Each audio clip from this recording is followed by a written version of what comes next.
What happens in your brain during a phobia? Have you ever wondered what goes on in your brain when you experience a phobia?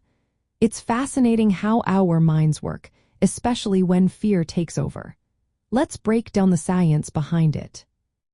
When you face a phobia, your brain reacts in a big way to something that triggers intense fear or anxiety.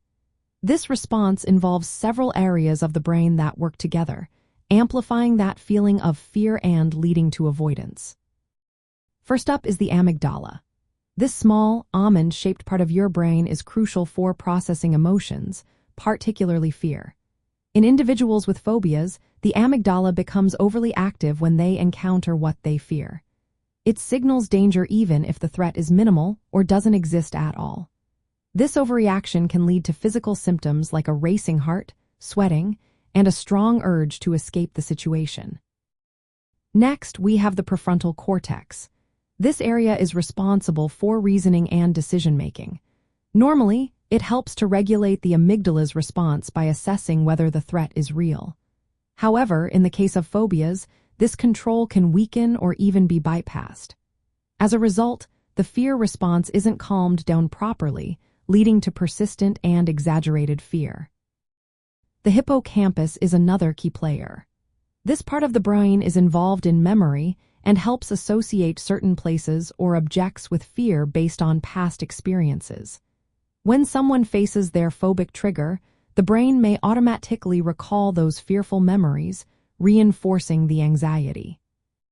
For those looking to manage these feelings, cognitive behavioral therapy is a practical approach, especially for younger generations who prefer relatable methods. Understanding how these brain mechanisms work can help explain why phobias feel so overwhelming, but they are treatable. Cognitive behavioral therapy focuses on how thoughts influence feelings and behaviors.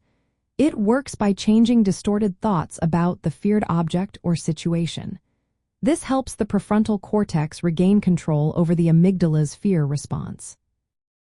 Another technique is gradual exposure to the feared stimulus in a safe environment. This helps the brain learn that the stimulus isn't dangerous, reducing the amygdala's hyperactivity over time. Additionally, coping skills are taught to manage anxiety symptoms in real time, which supports better emotional regulation.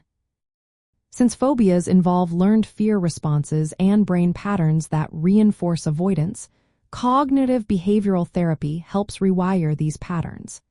This breaks the cycle of fear and avoidance, making it effective in reducing fear and improving daily functioning. So, during a phobia, the brain's fear center, the amygdala, overreacts, while the reasoning center, the prefrontal cortex, struggles to calm this response. Cognitive behavioral therapy addresses these brain processes by changing thought patterns and behaviors, making it a strong treatment option for phobias.